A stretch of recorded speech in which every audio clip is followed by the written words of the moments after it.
नमस्कार मंडळी. कोबी म्हटल्यावरती नाक मुरडणारे बरेच जण सापडतील, पण मी आज तुमच्यासोबत अशी एक भन्नाट रेसिपी शेअर करते ना. ही तुम्ही नाश्त्याला द्या किंवा जेवणात द्या किंवा हवं असेल तर तुम्ही डब्यामध्ये सुद्धा देऊ शकता.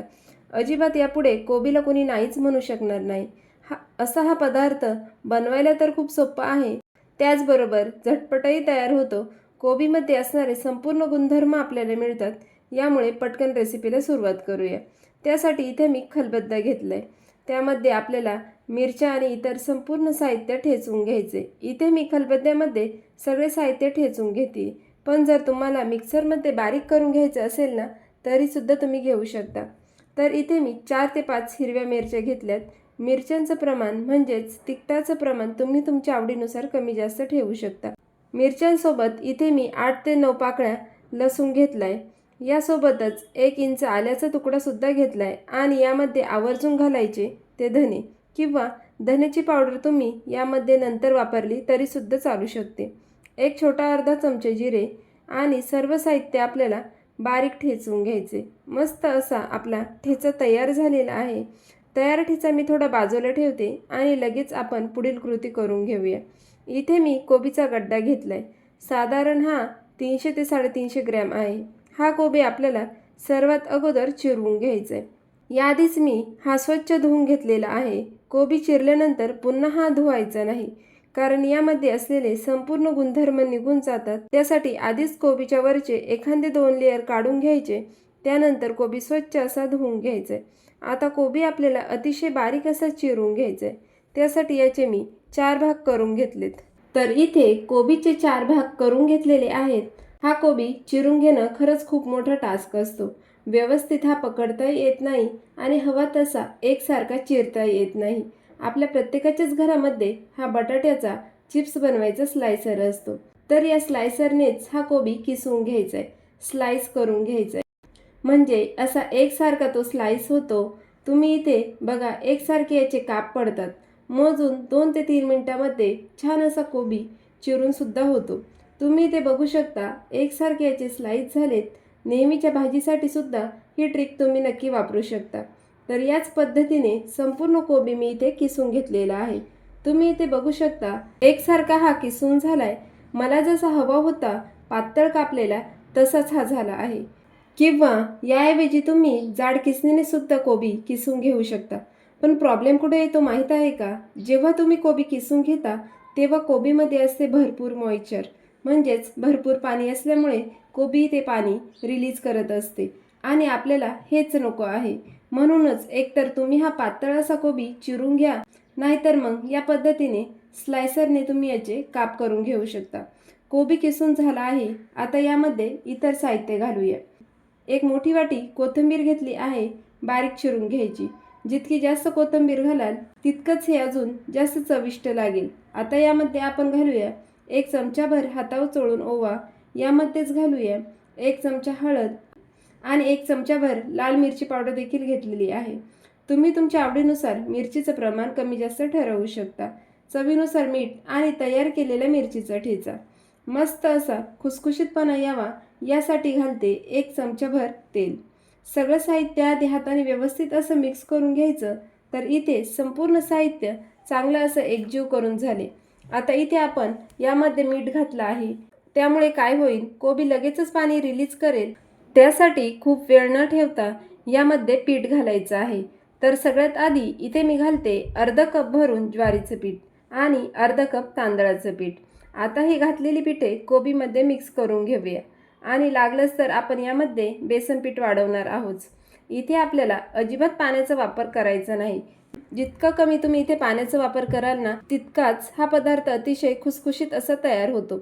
आता थोडंसं मिश्रण मी मिक्स करून घेतलंय. यामध्ये थोडासा ओलसरपणा आहे असं मला वाटतंय. आता यामध्ये थोडं थोडं करत आपल्याला बेसन पीठ वाढवायचे, म्हणजे अगदी व्यवस्थित अशी कन्सिस्टन्सी येईल आणि परफेक्ट असा डो सुद्धा आपल्याला मळता येईल. जसजसं तुम्ही मळत जाल तसं कोबी पाणी रिलीज करेल आणि त्या पाण्यामध्येच व्यवस्थित असा डो तयार होतो. त्यामुळे एक्स्ट्राचं पाणी आपल्याला घालायची अजिबात गरज पडत नाही. तर साधारण अर्धा कप भरून मी इथे बेसन पीठ घातलं आहे. कन्सिस्टन्सी जमेपर्यंत, एक घट्टसर असा गोळा तयार होईपर्यंत आपल्याला हे चांगलं असं मळून घ्यायचं आहे. तुम्ही जितकं जास्त वेळ मळत बसाल ना, तितकंच कोबी पाणी जास्त रिलीज करत असतं.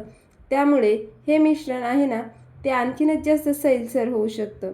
आता हे मिश्रण असंच न ठेवता लगेचच आपल्याला हे थापून घ्यायचे. जितका वेळ तुम्ही याला ठेवाल तितकंच हे सैलसर होऊन जाईल. इथे मी एक ताट घेतलंय, त्याला आधी तेल लावून घेतलंय, किंवा याऐवजी तुम्ही वाफवायची चाळण असेल ती सुद्धा घेतली तरी देखील चालेल. आता या ताटामध्ये हे मिश्रण चांगलं थापून घ्यायचे. वड्या तुम्हाला किती पातळ किंवा जाड हवे आहेत त्यानुसार तुम्ही हे थापून घेऊ शकता. आता हे मिश्रण बरंचसं चिकट असतं, त्यामुळे हाताला थोडंसं अगदी 4 ते 5 थेंब तेलाचे लावून घ्यायचे आणि चांगलं असं एकसारखं असं हे मिश्रण पसरवून घ्यायचं आहे. तेल लावल्यामुळे हे मिश्रण हाताला अजिबात चिकटत नाही आणि यामुळे हे मिश्रण एकसारखं अगदी व्यवस्थित असं आपल्याला पसरवता येतं. एकाच थाळीमध्ये संपूर्ण मिश्रण थापून झालेलं आहे. आता हे आपल्याला वाफवून घ्यायचं आहे. यासाठी कढईमध्ये आधीच मी पाणी गरम करण्यासाठी ठेवलं होतं. पाणी चांगलं असं गरम झालं की यामध्ये आपल्याला हे स्टँड ठेवायचे. आवडत असेल तर तुम्ही यावरती थोडेसे तीळसुद्धा घालू शकता. दिसायला अगदी मस्त दिसतात. यावरती झाकण ठेवूया आणि एक 10 ते 15 मिनिट वड्या वाफवून घेऊयात. 20 मिनिटांसाठी वड्यांचं हे मिश्रण मी वाफवून घेतलं. यानंतर एक 10 ते 15 मिनिटांसाठी असंच मी झाकून ठेवलं होतं. आता तुम्ही इथे बघू शकता, परफेक्ट अशा वड्या वाफवल्या गेल्या आहेत. हाताला अजिबात हे मिश्रण चिकटत नाही आहे. आता जसं जसं वड्यांचं हे मिश्रण थंड होईल ना, तसं आपोआप कडा सोडायला सुरुवात करतं. त्यामुळे आपल्याला खूप जास्त मेहनतसुद्धा करावी लागत नाही. त्यामुळे मिश्रण गरम असताना अजिबात काढायचा प्रयत्न करू नका. आता या वड्यांची साईज तुम्ही तुमच्या आवडीनुसार छोटी किंवा मोठी ठेवू शकता. इथे मी अगदी छोटे छोटे बाईट्सप्रमाणे कट करून घेणार आहे. म्हणजेच मग खायलाही अतिशय सोपे पडतील, किंवा मग नाश्त्यामध्ये द्यायचे असतील तर एक छोटी प्लेट भरून तुम्ही या वड्या दिल्यात तर त्या अतिशय खमंग लागतात. आपण इथे आज कमीत कमी तेलाचा वापर करणार आहोत. यासाठी या वड्या तळण्यासाठी एक छान अशी प्रोसेस तुम्हाला मी सांगणार आहे. वड्या इथे कट करून झालेल्या आहेत. आता या थाळीपासून वेगळ्या करून पाहू. तर तुम्ही इथे बघू शकता, अगदी परफेक्ट अशा या वड्या चौकोनी आकारामध्ये कट करून झालेत आणि दिसायला सुद्धा अतिशय सुरेख दिसतात. मोठ्या मोठ्या वड्यांपेक्षा असे छोटे छोटे क्यूब असतील ना, मस्त असे तोंडामध्ये टाकायला बरे पडतात आणि मुलांना नेहमीपेक्षा थोडंसं असं वेगळं काहीतरी दिसलं ना, अगदी आवडीने सुद्धा खातात. आता यामधल्या निम्म्या वड्या मी फ्रीजमध्ये स्टोअर करून ठेवणार आहे. जवळ आसपास 8 ते 10 दिवस तरी हे फ्रीजमध्ये अतिशय व्यवस्थित राहतात. आता इथे बघा, आता या वड्या अगदी सहज डिमोल्ट होत आहेत आणि किती परफेक्ट असा या वड्या तयार झालेल्या आहेत. चला आता या सगळ्या वड्या आपण कशा कमीत कमी तेलामध्ये तळून घ्यायच्यात ते बघूया. या वड्यांना आपण खमंग अशी फोडणी देणार आहोत, त्यामुळे कमीत कमी तेलामध्ये सुद्धा या वड्या अतिशय रुचकर लागतील. आता इथे मी एक पळीभर तेल गरम करण्यासाठी ठेवले. तेल छान असं गरम झालं की तेलामध्ये पाव चमचा हिंग घालायचं. त्याचबरोबर आवडत असेल तर तुम्ही इथे जिरे आणि मोहरीसुद्धा वापरू शकता. सोबतच कढीपत्त्याची पाने घालायची आणि भरपूर तीळ घालायचं.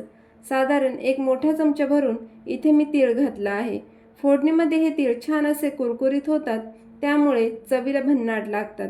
तयार झालेल्या फोडणीमध्ये लगेचच या वड्या घालायच्या आणि लगेचच या परतून घ्यायच्या आहेत. यावेळेस गॅसची फ्लेम तुम्ही मीडियम ठेवा. मीडियम फ्लेमवरती परफेक्ट या वड्या परतून होतात. 3 ते 4 मिनिटांसाठी हलका यावरती रंग येईपर्यंत मी या वड्या परतून घेतल्यात. फोडणीमध्ये घातलेले तीळ आणि कढीपत्ता चांगले कुरकुरीत होतात. यामुळे हे खायला खरंच खूप रुचकर लागतात. वरून थोडीशी कोथिंबीर घालूया. मिक्स करून घेतलं. खमंग अशा फोडणीतल्या कोबीच्या वड्या इथे तयार झाल्या आहेत, किंवा याला तुम्ही कोबी बाईट्ससुद्धा म्हणू शकता. एक एक बाईट्स खायला खरंच खूप रुचकर लागतं. एकदा तरी नक्की ट्राय करून बघा. रेसिपी आवडली असेल तर व्हिडिओला लाईक जरूर करा. पुन्हा भेटूया अशाच एका नवीन रेसिपीसोबत. तोपर्यंत धन्यवाद.